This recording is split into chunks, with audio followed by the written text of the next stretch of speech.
Les postos, on se retrouve pour une nouvelle vidéo. On va parler du Paris Saint-Germain et du FC Barcelone qui se font à nouveau la guerre pour un joueur, les postos, un prodige brésilien, le prodige Endrick. À seulement 16 ans, le jeune attaquant de Palmeiras, Endrick, fait déjà rêver les plus grands cadors européens déjà actifs sur ce dossier. Le FC Barcelone craint très sérieusement la menace Paris Saint-Germain. Malgré son très jeune âge, le prodige de Palmeiras, Endrick, se retrouve déjà sur les tablettes des plus grands clubs européens. Après avoir affolé les compteurs chez les jeunes, l'attaquant de 16 ans se montre encore performant cette saison avec 6 buts en 7 matchs en copinha avec l'équipe U20 de son club, mais aussi 5 réalisations, 5 buts en 4 sélections avec les U17 du Brésil. Alors ainsi, depuis plusieurs mois, le natif de Brasilia fait l'objet de nombreuses rumeurs, l'associant au Real Madrid, au FC Barcelone ou encore au Paris Saint-Germain. Et d'après les informations aujourd'hui du quotidien catalan Sport, ce vendredi, les Blaugrana ont commencé à s'activer très sérieusement sur ce dossier. En effet, Endrick a ainsi fait l'objet d'un entretien entre ses représentants et les dirigeants du FC Barcelone. En difficulté sur le plan financier, le Barça, vice-champion d'Espagne en titre, n'a pas encore formulé la moindre proposition concrète sur ce dossier, mais a tenu à signifier son intérêt très sérieux auprès du clan du Brésilien, avec la volonté de boucler cette opération l'été prochain, malgré une arrivée seulement possible à sa majorité, c'est-à-dire on va dire à l'été 2024. Alors pourquoi cette envie du Barça de prendre les devants ? À cause du Paris Saint-Germain, en effet. Donc le FC Barcelone craint très sérieusement la concurrence du Paris Saint-Germain dans ce dossier. En capacité de passer à l'action dès maintenant, les dirigeants parisiens seraient prêts à accélérer pour le prodige brésilien, une menace qui inquiète la formation espagnole. On sait qu'en plus de ça, Endrick est un fan de Neymar, et Neymar pourrait très clairement convaincre Endrick de rejoindre le Paris Saint-Germain. Alors surtout que sur le plan stratégique, le recrutement d'Endrick pourrait représenter le premier coup de Paris, le premier coup de John aussi, de Paris, afin de le présenter comme le symbole, on va dire, d'une nouvelle politique parisienne depuis le départ de Leonardo, de Pochettino et la remise en question totale du Paris Saint-Germain sur le mode de fonctionnement de l'équipe. Fini les recrutements XXL, fini les paillettes, fini la starification, avec un programme international, on va dire, de scouting basé sur le marché sud-américain et aussi sur un marché très très jeune joueur à devenir des stars maintenant. C'est le PSG qui veut créer ses stars. Le PSG ne veut plus acheter de stars. Alors l'objectif c'est quoi ? C'est miser sur des jeunes espoirs avant de devoir débourser des sommes astronomiques pour les récupérer, comme le fait le Paris Saint-Germain maintenant depuis l'arrivée des Qataris en 2011. Alors aux dernières nouvelles, le talent de Palmeiras, Endrick, dispose d'une clause libératoire fixée à 60 millions d'euros.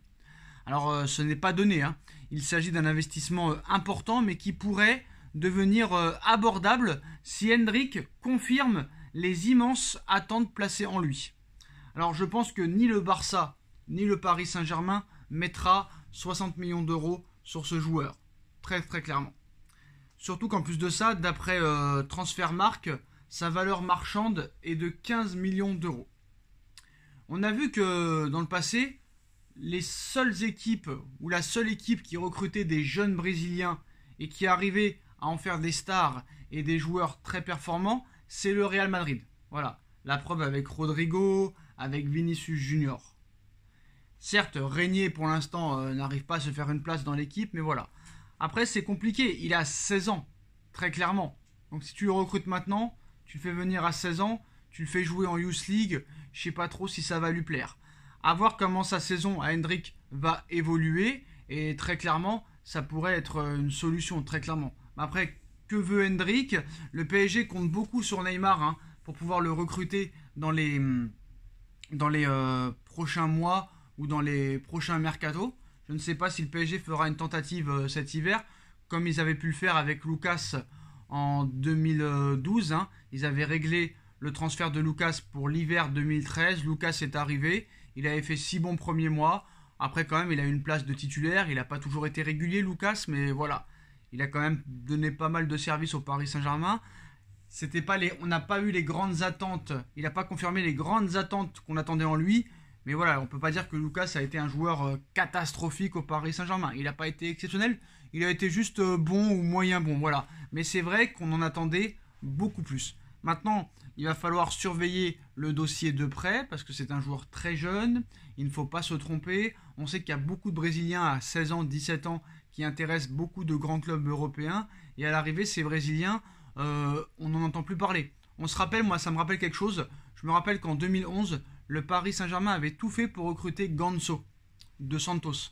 Où on avait dit que Neymar et Ganso seraient les deux plus grands joueurs brésiliens dans les 10 années à venir. Alors Neymar a explosé, que ce soit à Santos, que ce soit au FC Barcelone. Et Neymar, qu'on l'aime ou qu'on l'aime pas, a quand même fait, bon, pas ce qu'on attendait le plus, mais quand même a fait de bonnes choses au Paris Saint-Germain, ou un minimum. Et Ganso, bah, on l'a plus jamais revu, très clairement. Il a même fini à Amiens en Ligue 1. Et maintenant, à 30 ans, on n'en entend même plus parler. Donc toujours avec les jeunes, les futurs Neymar, les futurs Mbappé, les futurs Zidane, les futurs Pirlo, il faut toujours être très prudent, toujours faire très attention. Donc maintenant, pour moi, les 60 millions d'euros ne les valent pas pour l'instant. Le FC Barcelone qui a 1,8 milliard d'euros de dettes, maintenant apparemment ça ne compte plus les dettes. D'après le nouveau règlement du fair play financier, il n'y a que la masse salariale qui compte. Donc apparemment le Barça a tous les droits. Mais voilà, je pense que le PSG devrait mieux d'abord s'occuper de ces jeunes à eux, de les faire monter petit à petit, tranquillement, de les faire et de les mettre dans la rotation et surtout d'acheter un défenseur central et un attaquant lors du prochain mercato hivernal. C'est ça le plus important. L'important reste l'instant T. L'instant T, c'est maintenant. Voilà. Avec la blessure de Presnel Kimpembe, les mauvaises prestations pour l'instant de Marquinhos, le PSG est en grand danger au niveau de la défense centrale. Donc Hendrick, c'est bien, c'est peut-être un joueur qui fait rêver, qui a un gros potentiel, qui est peut-être la future star de ces dernières années, de ces 10 prochaines années, mais rien n'est sûr et certain. Voilà, rien n'est sûr et certain. Il y a beaucoup de joueurs, il y a beaucoup de clubs qui ont acheté certains joueurs, des pépites brésiliennes à 17 ans, à 16 ans, à 18 ans, et on ne les a jamais vus au plus haut niveau. Donc il faut toujours faire attention. En tout cas, le Barça et le PSG se font la guerre aussi sur d'autres dossiers, mais on en parlera sur la prochaine vidéo de la chaîne, les vidéos de Nono et Sacha, on en reparlera. Voilà les postos, hein. Donc voilà, guerre entre le FC Barcelone et le Paris Saint-Germain pour le prodige brésilien de 16 ans de Palmeiras Hendrick. Les postos, dites-moi en commentaire ce que vous en pensez. On like, on partage, on commente, on s'abonne les postos. N'hésitez pas à faire un don via le PayPal qui est en bas en description. Et on se retrouve très vite pour une nouvelle vidéo les postos. Tchuss.